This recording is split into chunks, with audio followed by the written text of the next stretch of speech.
I've always hated Tarkov's Painkiller meta, and the game today resembles a bizarre drug addiction simulator. So why did I give in and join the junkies, popping pills and stims raid after raid after raid? Because they are so overpowered, it's actually insane not to.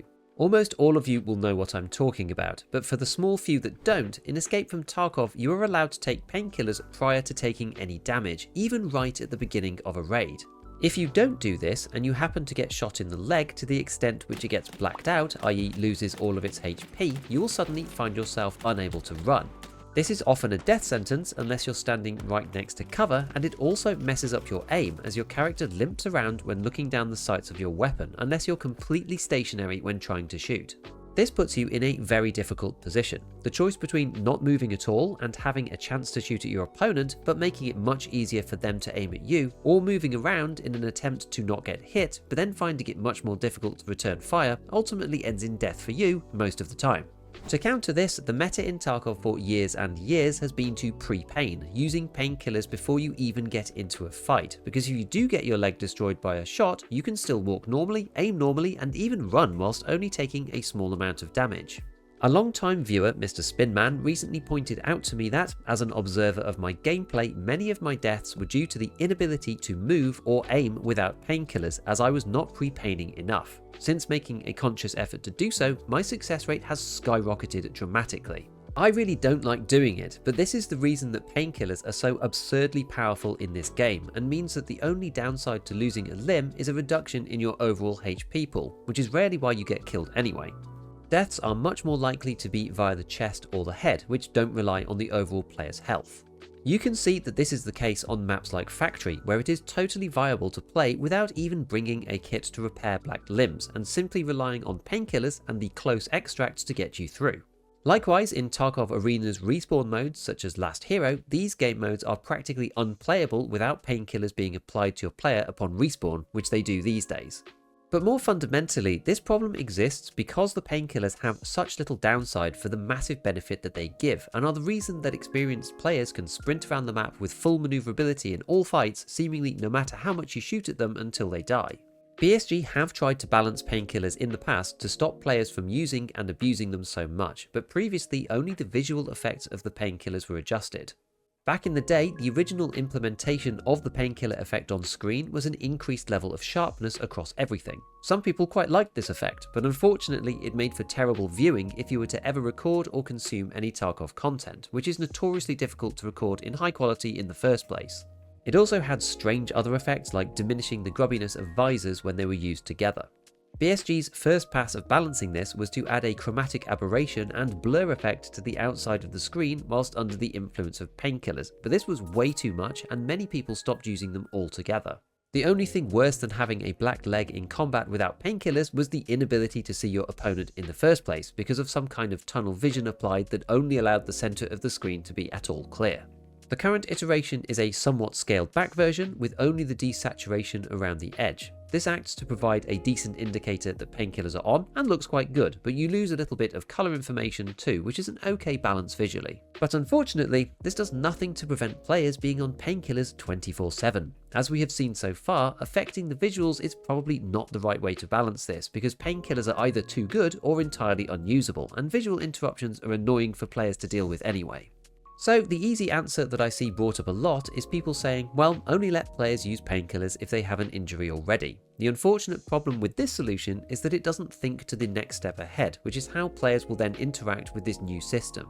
All you've done in this situation is provide an incentive for either players in teams to shoot each other to cause an injury, allow the painkillers to be applied early, or for solo players to damage themselves by falling, for example, again to apply the painkillers before you actually need them. Such is the power of painkillers that players will actually do this to get an advantage, especially before going into hotspots and for those that last a long time like Golden Star.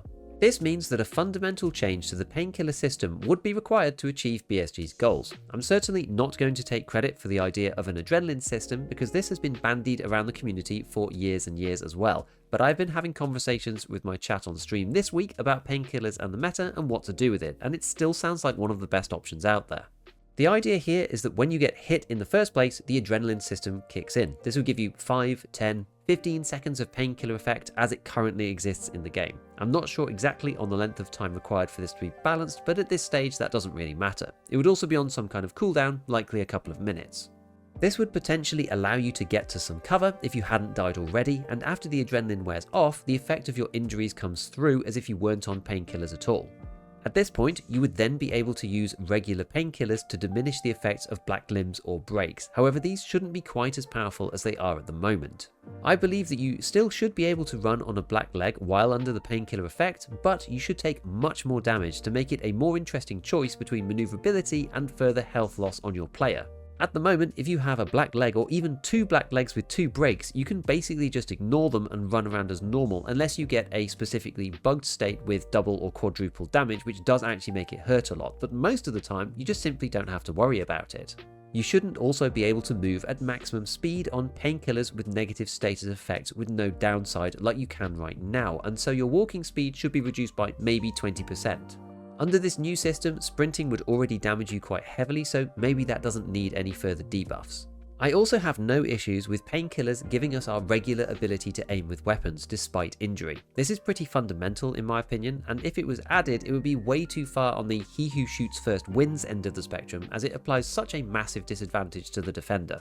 Most importantly, while suffering from the effects of black limbs or breaks, you should not be able to get the adrenaline boost again. This would heavily incentivize players to fix their body back up before carrying on with their raid, as this mechanic would be the primary one to get you out of trouble. Another feature that I think is probably necessary is that the beneficial painkiller effects would have to go away as soon as all of the negative status effects had been resolved. This would again prevent what I was talking about earlier, where a teammate would shoot you, you'd get adrenaline and your limb would get broken, you painkiller up and then fix the break.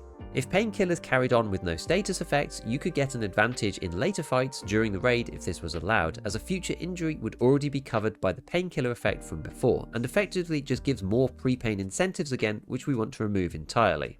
This isn't fully realistic, but I do think it is necessary for gameplay purposes.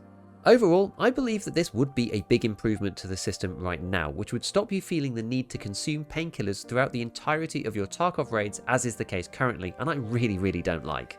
There would be no need or even ability to take painkillers until after you got shot, with the adrenaline system giving you the ability to get to cover as long as you were not too badly positioned, with the painkiller system then removing the worst of the effects from the damage but not reducing them entirely.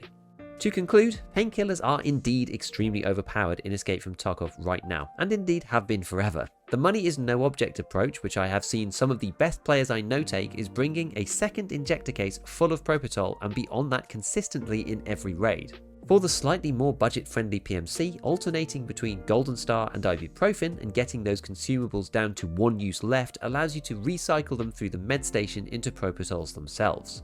Failing that, even Vaseline will do, but until the system changes, if you want to actually be competitive at this game, one of the worst things you can do is, unfortunately, not be on painkillers all of the time. So as usual, a big shout out to all my patrons, and as always, have fun in your raids.